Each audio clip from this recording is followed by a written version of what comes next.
ಓದುತ್ತಿದ್ದೇನೆ.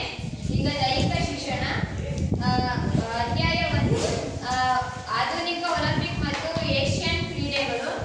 ನಾನು ಆಧುನಿಕ ಒಲಿಂಪಿಕ್ಸ್ ಪ್ರಾರಂಭ ಮತ್ತು ಅದರ ಉದ್ದೇಶಗಳು. ಒಲಿಂಪಿಕ್ ಕ್ರೀಡೆಗಳು ಜಗತ್ತಿನಲ್ಲಿಯೇ ಅತಿ ಶ್ರೇಷ್ಠ ಕ್ರೀಡೆಗಳು ನಿರ್ಧರಿಸುವ ಪಂದ್ಯಾಟಗಳು. ಏಷ್ಯಾ ಕ್ರೀಡೆ ಅಂದ್ರೆ ನಾವು ಈಗ ದೊಡ್ಡ ದೊಡ್ಡ ಆಟಗಳನ್ನು ಮಾಡ್ತೀವಲ್ಲ, ಅವೇ ಏಷ್ಯಾ ಕ್ರೀಡೆಗಳು. ಇಂತಹ ಒಲಿಂಪಿಕ್ ಕ್ರೀಡೆಗಳು ಮೊಟ್ಟ ಮೊದಲು ಗ್ರೀಕ್ ದೇಶದಲ್ಲಿ ಕ್ರಿಸ್ತಪೂರ್ವ 776ರಲ್ಲಿ ಪ್ರಾರಂಭವಾಗಿ ಕ್ರಿಸ್ತಶಕ 394ರವರೆಗೆ ನಡೆದವು.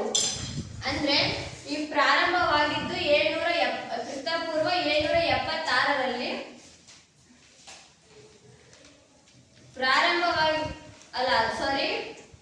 ಇದು ಫಸ್ಟ್ ಗ್ರೀಕ್ ದೇಶವು ಕ್ರಿಸ್ತಪೂರ್ವ 776ರಲ್ಲಿ ಪ್ರಾರಂಭವಾದವು. ಕ್ರಿಸ್ತಶಕ 394ರಲ್ಲಿ ನಡೆದವು. ನಂತರ ರೋಮನ್ ದೊರೆ ಥಿಯೋಡಿಸಿಯಸ್ ಈ ಕ್ರೀಡಾಕೂಟಗಳನ್ನು ನಿಲ್ಲಿಸಿದನು. ಇವರು ಬಂದ್ಬಿಟ್ಟು ಈ ಕ್ರೀಡೆಯನ್ನು ನಿಲ್ಲಿಸ್ತಾರೆ. ನಂತರದ ದಿನಗಳಲ್ಲಿ ಫ್ರಾನ್ಸ್ ದೇಶದ ಬ್ಯಾರನ್ ಪಿಯರೆ ಡಿ ಕೂಬರ್ಟಿನ್ ರವರ ಸತತ ಪ್ರಯತ್ನ, ದೃಢ ಸಂಕಲ್ಪದಿಂದಾಗಿ ಆಧುನಿಕ ಒಲಿಂಪಿಕ್ ಕ್ರೀಡೆಗಳು ರೂಪುಗೊಂಡವು. ದೃಢ ಸಂಕಲ್ಪ ಅಂದ್ರೆ ಒಲಿಂಪಿಕ್ ಕ್ರೀಡೆಗಳು ರೂಪುಗೊಂಡವು. ಇವು ಎಷ್ಟರಲ್ಲಿ ಆಯಿತು ಅಂದ್ರೆ 1894ರಲ್ಲಿ ಫ್ರಾನ್ಸಿನ್ ಸರಬಾನಿಯಲ್ಲಿ ಸೇರಿದ ಅಂತಾರಾಷ್ಟ್ರೀಯ ಹವ್ಯಾಸಿ ಕ್ರೀಡಾ ಅಧಿವೇಶನದಲ್ಲಿ ಒಲಿಂಪಿಕ್ ಅನ್ನು ಮತ್ತೆ ಪ್ರಾರಂಭಿಸಬೇಕೆಂಬ ಯೋಜನೆಯನ್ನು ಮಾಡಿದರು. ಇವರ ಯೋಜನೆಯನ್ನು ಎಲ್ಲ ರಾಷ್ಟ್ರಗಳು ಒಪ್ಪಿ 9 ರಾಷ್ಟ್ರಗಳ ಪ್ರತಿನಿಧಿಗಳೊಡನೆ ಸಮಿತಿಯನ್ನು ರಚಿಸಲಾಯಿತು. ಅದೇ ಮೊಟ್ಟ ಮೊದಲ ಅಂತಾರಾಷ್ಟ್ರೀಯ ಒಲಿಂಪಿಕ್ ಸಮಿತಿ. ಅಂದ್ರೆ ಅಂತಾರಾಷ್ಟ್ರೀಯ ಹವ್ಯಾಸ ಅಂದ್ರೆ ಒಪ್ಪಿ 9 ರಾಷ್ಟ್ರಗಳ ಪ್ರತಿನಿಧಿಸುತ್ತವೆ. ಅನಂತರ ಅದರ ಮೊದಲ ಅಧ್ಯಕ್ಷರಾಗಿ ಗ್ರೀಕ್ ದೇಶದಲ್ಲಿ ಡಿಮೆಟ್ರಿಯಸ್ ವಿಕೆಲಸ್ ಮತ್ತು ಮೊದಲ ಕಾರ್ಯದರ್ಶಿಯಾಗಿ ಕೂಬರ್ಟಿನ್ ಆಯ್ಕೆಯಾದರು. ಗ್ರೀಕ್ ದೇಶದಲ್ಲಿ ಮೊದಲು ಆಯ್ಕೆಯಾಗಿದ್ದು ಕೂಬರ್ಟಿನ್. ಈ ಸಮಿತಿಯು 1896 ಏಪ್ರಿಲ್ 5ರಿಂದ ಗ್ರೀಕ್ ದೇಶದ ಅಥೆನ್ಸ್ನಲ್ಲಿ ಮೊಟ್ಟ ಮೊದಲು ಆಧುನಿಕ ಒಲಿಂಪಿಕ್ ಕ್ರೀಡಾಕೂಟ ನಡೆಸುವುದೆಂದು ಸಮಿತಿಯು ನಿರ್ಣಯ ಮಾಡಿತು. 1894ರಲ್ಲಿ ರಚಿತವಾದ ಅಂತಾರಾಷ್ಟ್ರೀಯ ಒಲಿಂಪಿಕ್ ಸಮಿತಿಯ ಮುಖ್ಯ ಕಚೇರಿ ಸ್ವಿಟ್ಜರ್ಲೆಂಡ್ನ ಲೂಸನ್ನಲ್ಲಿ ಇದೊಂದು ಸ್ವತಂತ್ರ ಸಂಸ್ಥೆಯಾಗಿದ್ದು ಒಲಿಂಪಿಕ್ ಕ್ರೀಡೆಗಳನ್ನು ನಿಯಂತ್ರಿಸಿ ನಿರ್ದೇಶಿಸುವ ಹೊಣೆಗಾರಿಕೆಯನ್ನು ಹೊಂದಿದೆ.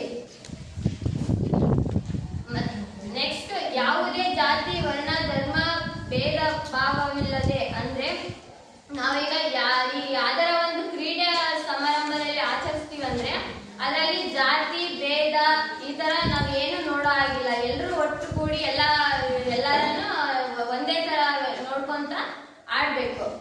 ಇದೇ ರೀತಿಯಾಗಿ ಪ್ರಪಂಚದ ಅತಿ ದೊಡ್ಡ ಸಾಮೂಹಿಕ ಕಾರ್ಯಕ್ರಮವೆಂದರೆ ಒಲಿಂಪಿಕ್ ಮಾತ್ರ. ಡೈಡನ್ ರಚಿಸಿದ ಒಲಿಂಪಿಕ್ ವಾಕ್ಯವಾದ ಸೈಂಟಿಯಸ್ ಫೋರ್ಟಿಯಸ್ ಆರ್ಟಿಯಸ್ ಎಂದರೆ ಇವು ವೇಗ, ಇವು ಎತ್ತರ, ಇವು ಶಕ್ತಿ. ಅಂದ್ರೆ ನಾವೀಗ ಈಗ ವಾಲಿಬಾಲ್ ಮತ್ತೆ ಥ್ರೋಬಾಲ್ ಮತ್ತೆ ಶಾರ್ಟ್ ಪುಟ್ ಇವನ್ನೆಲ್ಲ ಆಡ್ತೀವಲ್ಲ, ಅದೇ ತರ ಈಗ ನಾವು ಇವನ್ನೆಲ್ಲ ಎಸಿಬೇಕು ಅಂದ್ರೆ ಶಕ್ತಿ ಬೇಕು, ಆಡ್ಬೇಕು. ಎತ್ತರ ಅಂದ್ರೆ ಈಗ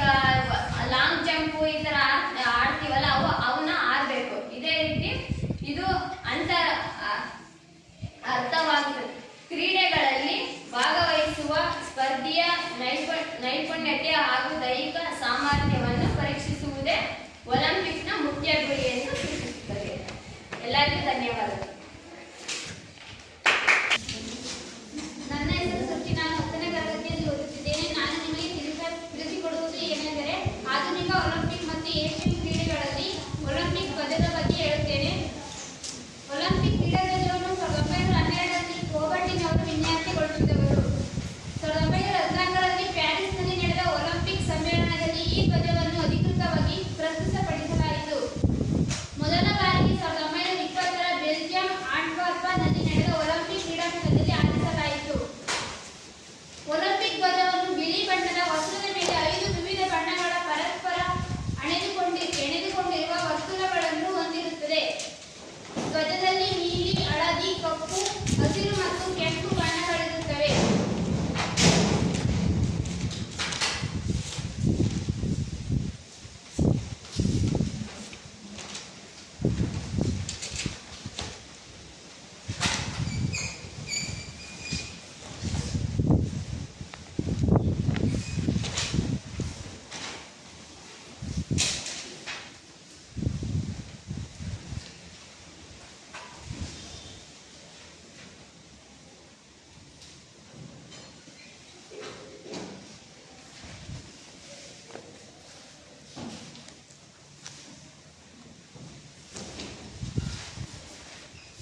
ನಾವು ಎಲ್ಲ ಸಮಯದಲ್ಲಿ ಉಳಿಸೋಕ್ಕಾಗೋದಿಲ್ಲ. ಆದರೆ ನಾವು ಸ್ಪೋರ್ಟ್ಸ್ ಸಮಯದಲ್ಲಿ ಮಾತ್ರ ನೋಡಿರ್ತೀವಿ. ಎಲ್ಲರೂ ನೋಡಿರ್ತೀವಿ ಆಲ್ಮೋಸ್ಟ್.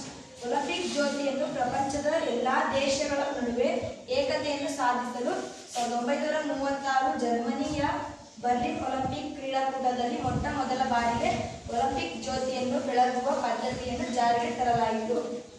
ಒಲಿಂಪಿಕ್ ಜ್ಯೋತಿಯನ್ನು 1936ರಲ್ಲಿ ಮೊಟ್ಟ ಮೊದಲ ಬಾರಿಗೆ ಒಲಿಂಪಿಕ್ ಜ್ಯೋತಿಯ ಪದ್ಧತಿಯನ್ನು ಜಾರಿಗೊಳಿಸಲಾಯಿತು. ಮೊಟ್ಟ ಮೊದಲು ನಾವು ಒಲಿಂಪಿಕ್ ಜ್ಯೋತಿಯನ್ನು ಸೂರ್ಯನ ಕಿರಣಗಳ ಸಹಾಯದಿಂದ ಹಚ್ಚಿಕೊಳ್ಳಲಾಗುತ್ತದೆ. ಅವಕಾಶ ನೀಡುವಂತ ಪ್ರತ್ಯೇಕವಾಗಿ ಸ್ಥಾನವನ್ನು ಮೀಸಲಾಗಿರಿಸುವುದರಿಂದ ಬಹುತೇಕ ಅಗತ್ಯ ಒಲಿಂಪಿಕ್ ಜ್ಯೋತಿ ಒಲಿಂಪಿಯಾ ನಗರದಲ್ಲಿ ಸೂರ್ಯನ ಕಿರಣಗಳ ಸಹಾಯದಿಂದ ಪಂಜನ್ನು ಹತ್ತಿಸಿದ ಜ್ಯೋತಿಯನ್ನು ಒಲಿಂಪಿಯಾ ಸಹಾಯದಿಂದ ಮೂಲಕ ಓಡುತ್ತಲೇ ತರಬೇಕು. ಅಗತ್ಯವಿದ್ದಾಗ ವಿಮಾನದಿಂದಲೂ ಸಹ ತರುತ್ತಾರೆ, ಮತ್ತೆ ಹಡಗಿನಲ್ಲಿ ತರುತ್ತಾರೆ. ಆ ಜ್ಯೋತಿಯನ್ನು ನಾವು ಓಡುತ್ತಲೇ ತರಬೇಕು. ತಂದು ಕ್ರೀಡಾಂಗಣದಲ್ಲಿ ನಿರ್ಮಿಸಿದ ಬೃಹತ್ ಅಗ್ನಿಕುಂಡಕ್ಕೆ ಸ್ಪರ್ಶ ಮಾಡಿ ಕ್ರೀಡಾಕೂಟದ ಉದ್ಘಾಟನೆ ನೆರವೇರುತ್ತದೆ. ನಾವು ಕ್ರೀಡಾ ಜ್ಯೋತಿಯನ್ನು ಬೆಳಗಿಸಿದ ನಂತರನೇ ಮತ್ತು ಉದ್ಘಾಟನಾ ಸಮಾರಂಭವನ್ನು ನೆರವೇರಿಸುತ್ತಾರೆ. ಉದ್ಘಾಟನೆ ಆದಮೇಲೆ ಸ್ಪೋರ್ಟ್ಸ್ ಎಲ್ಲ ಆರಂಭವಾಗುತ್ತವೆ. ಕ್ರೀಡಾ ದಿನಗಳಲ್ಲಿ ಜ್ಯೋತಿ ನೆರವೇರುತ್ತದೆ. ಅದರಂತೆ ಉಳಿಸಲು ಏರ್ಪಾಡು ಮಾಡುತ್ತಾರೆ. ಆ ಜ್ಯೋತಿಯನ್ನು ನಾವು ಕ್ರೀಡೆ ಮುಗಿಯುವವರೆಗೂ ಆರದಂತೆ ನೋಡಿಕೊಳ್ಳಬೇಕಾಗುತ್ತದೆ. ಗ್ರೀಕ್ನ ಕವಿಯಾದ ಕಾಸ್ಟಿಸ್ ಪಾಲಿಮಸ್ ಬರೆದ ಕವಿತೆಗೆ ಸೈಟಿಯಸ್ ಸಮಾರಸ್ ಅವರು ಗೀತೆಯ ಸಂಯೋಜನೆ ಮಾಡಿ ನುಡಿಸಲಾಯಿತು. ಈ ಗೀತೆಯನ್ನು ವೀಕ್ಷಿಸಲು ಬಂದಿದ್ದವರೆಲ್ಲ ಬಹಳ ಮೆಚ್ಚುಗೆ ವ್ಯಕ್ತಪಡಿಸಿದ ಪರಿಣಾಮವಾಗಿ ಇದು ಒಲಿಂಪಿಕ್ಸ್ ಕ್ರೀಡೆಗಳ ಅಧಿಕೃತ ಗೀತೆಯಾಯಿತು. ಎಲ್ಲರೂ ನೋಡಿ, ಇದೇ ಒಲಿಂಪಿಕ್ ಜ್ಯೋತಿ ಎಂದು ನಾವು ಕರೆಯುತ್ತೇವೆ. ಇದನ್ನ ಬೋರ್ಡ್ ಮೇಲೆ ಬಿಡಿಸೋದಿದ್ರೆ ಬಿಡಿಸೋಣ.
ಒಲಿಂಪಿಕ್ ಜ್ಯೋತಿ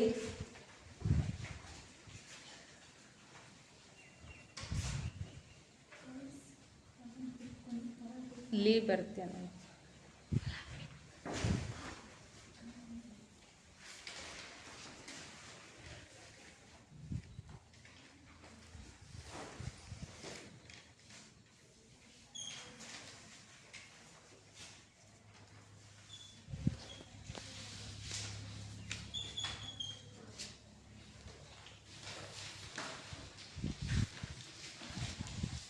ಎಲ್ಲರಿಗೂ ಧನ್ಯವಾದಗಳು.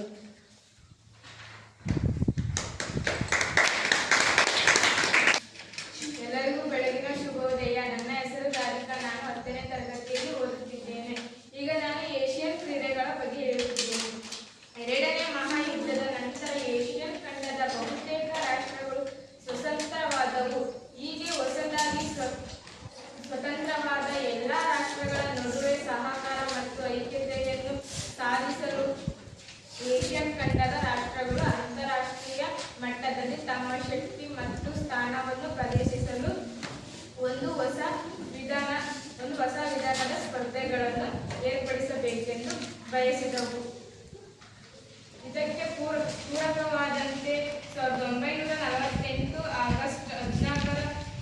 ಲಂಡನ್ ಒಲಿಂಪಿಕ್ನಲ್ಲಿ ಇಂಡಿಯನ್ ಒಲಿಂಪಿಕ್ ಕಮಿಟಿಯನ್ನು ಪ್ರದೇಶಿಸಲು ಪ್ರತಿನಿಧಿಯಾಗಿ ಶ್ರೀ ಗುರುದಾಸ್ ಸೋಂದಿಯವರನ್ನು ಭಾಗವಹಿಸಿದ್ದರು. ಅಲ್ಲಿ ಏಷ್ಯಾ ಖಂಡದಿಂದ ಭಾಗವಹಿಸಿದ ಎಲ್ಲ ರಾಷ್ಟ್ರಗಳ ಕ್ರೀಡಾ ಪ್ರತಿನಿಧಿಗಳೊಂದಿಗೆ ಚರ್ಚಿಸಿ ಏಷ್ಯಾ ರಾಷ್ಟ್ರಗಳ ನಡುವೆ ಪರಸ್ಪರ ಸಹಕಾರದ ಭಾವನೆ ಬೆಳೆಸುವ ದೃಷ್ಟಿಯಿಂದ ಏಷ್ಯನ್ ಗೇಮ್ಸ್ ನಡೆಸುವ ಸಲಹೆಯನ್ನು ನೀಡಿದರು. ಈ ಸಲಹೆಗೆ ಏಷ್ಯನ್ ಅಥ್ಲೆಟಿಕ್ ಫೆಡರೇಷನ್ ಒಪ್ಪಿಗೆ ನೀಡಿತು. ನಂತರ 1949ರಲ್ಲಿ ಏಷ್ಯನ್ ಅಥ್ಲೆಟಿಕ್ ಫೆಡರೇಷನ್ ತನ್ನ ಹೆಸರನ್ನು ಏಷ್ಯನ್ ಗೇಮ್ಸ್ ಫೆಡರೇಷನ್ ಆಗಿ ಬದಲಿಸಿಕೊಂಡಿತು. ಈ ಸಂಸ್ಥೆ ಒಂದು ಸ್ವತಂತ್ರ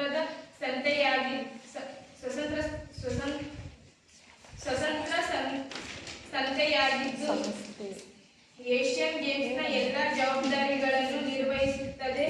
ಈ ಸಮಿತಿಯು ಸಭೆ ಸೇರಿ ಮೊಟ್ಟ ಮೊದಲ ಬಾರಿಗೆ ಏಷ್ಯನ್ ಕ್ರೀಡಾಕೂಟವನ್ನು 1951ರಲ್ಲಿ ಭಾರತದ ರಾಜಧಾನಿಯಾದ ದೆಹಲಿಯಲ್ಲಿ ನಡೆಸಬೇಕೆಂದು ತೀರ್ಮಾನಿಸಲಾಯಿತು.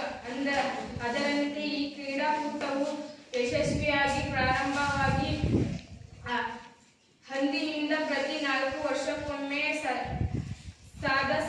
ಸದಸ್ಯತ್ವ ಹೊಂದಿರುವ ಬೇರೆ ಬೇರೆ ದೇಶಗಳಲ್ಲಿ ಈ ಕ್ರೀಡಾಕೂಟಗಳು ನಡೆಯುತ್ತಾ ಬಂದಿವೆ. ಅಂದ್ರೆ ಏಷ್ಯನ್ ಯಾವ ಸ್ಥಳದಲ್ಲಿ ನಡೆಸಬೇಕು, ಯಾವ ಗೇಮ್ಸ್ನ ನಡೆಸಬೇಕು, ಯಾವ ಗೇಮ್ಸ್ನ ಸೇರ್ಪಡೆ ಮಾಡಬೇಕು, ಯಾವ ಗೇಮ್ಸ್ನ ಸೇರ್ಪಡೆ ಮಾಡಬೇಕು, ಎಲ್ಲ ಜವಾಬ್ದಾರಿ ನಡೆಸಬೇಕು ಏಷ್ಯನ್ ಗೇಮ್ಸ್ ಆಗಿದೆ. ಆದ್ದರಿಂದ ಶ್ರೀ ಗುರುದತ್ ಸೋಂದಿಯವರು ಆಧುನಿಕ ಏಷ್ಯನ್ ಕ್ರೀಡೆಗಳ ಪಿತಾಮಹ ಫಾದರ್ ಆಫ್ ಏಷ್ಯನ್ ಗೇಮ್ಸ್ ಅಂತ ಹೇಳಿ ಕರೆಯಬಹುದು. ಚಿತ್ರದಲ್ಲಿ ನಾವು ನೋಡಬಹುದು ನೆಹರು ಅವರು ಕ್ರೀಡಾಕೂಟದ ಉದ್ಘಾಟನೆ ಮಾಡಬಹುದು ಪ್ರತೀಕ್ಷೆ ಮಾಡಬೇಕಂತ ಬಂದಿವೆ. 19 ಏಷ್ಯನ್ ಕ್ರೀಡಾಕೂಟಗಳು ನಡೆಯುತ್ತವೆ. Throwball, volleyball, long jump, wide jump, running race ಅವೆಲ್ಲ ನಡೆಯುತ್ತವೆ. ಎಲ್ಲರಿಗೂ ಧನ್ಯವಾದಗಳು. ನನ್ನ ಹೆಸರು ಮಂಜುಳಾ. ನಾನು 10ನೇ ತರಗತಿಯಲ್ಲಿ ಓದುತ್ತಿದ್ದೇನೆ. ಒಲಿಂಪಿಕ್ ದೇಶ ಪ್ರಾಚೀನ ಒಲಿಂಪಿಕ್ ಕ್ರೀಡೆ ಎಲ್ಲಿ ಪ್ರಾರಂಭವಾಯಿತು? ಗ್ರೀಕ್ ದೇಶದಲ್ಲಿ ಪ್ರಾರಂಭವಾಯಿತು. ಆಧುನಿಕ ಒಲಿಂಪಿಕ್ ಕ್ರೀಡಾಕೂಟದ ಜನಕ ಯಾರು? ಡ್ಯಾನಿಯಲ್ ಡಿಕೋಬರ್ಟಿ.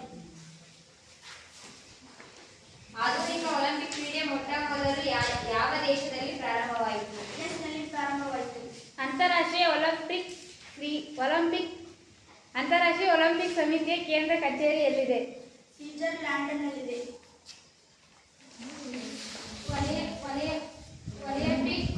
ಒಲಿಂಪಿಕ್ ಧನ್ಯವಾದ ಯಾವುದು? ಸೈಂಟಿಯಸ್, ಸ್ಪೋರ್ಟಿಯಸ್, ಆರ್ಟಿಯಸ್. ಒಲಿಂಪಿಕ್ ಧ್ವಜದಲ್ಲಿಯ ವಿವಿಧ ವರ್ಣಗಳ ವರ್ತುಲಗಳ ಬಣ್ಣಗಳು ಯಾವುವು? ನೀಲಿ, ಹಳದಿ, ಕಪ್ಪು ಮತ್ತು ಹಸಿರು, ಕೆಂಪು. ಮೊಟ್ಟ ಮೊದಲು ಒಲಿಂಪಿಕ್ ಜ್ಯೋತಿಯನ್ನು ಯಾವ ಕ್ರೀಡಾಕೂಟದಲ್ಲಿ ಜಾರಿಗೆ ತರಲಾಗಿದ್ದು? 1936 ಜರ್ಮನಿಯ ಬರ್ಲಿನ್ ಒಲಿಂಪಿಕ್ನಲ್ಲಿ ತರಲಾಯಿತು. ಮೊಟ್ಟ ಮೊದಲು ಏಷ್ಯನ್ ಗೇಮ್ಸ್ ಅನ್ನು ಯಾವ ರಾಷ್ಟ್ರದಲ್ಲಿ ಆಯೋಜಿಸಲಾಯಿತು? Asian games. ಏಷ್ಯನ್ ಗೇಮ್ಸ್ ಜವಾಬ್ದಾರಿ ನಿರ್ವಹಿಸುವ ಸಂಸ್ಥೆ ಯಾವುದು?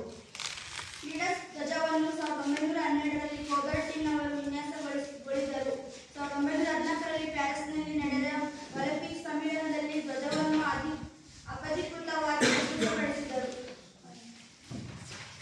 ಒಲಿಂಪಿಕ್ ದೇಹ ವಾಕ್ಯದ ಅರ್ಥವನ್ನು ವಿವರಿಸಿ.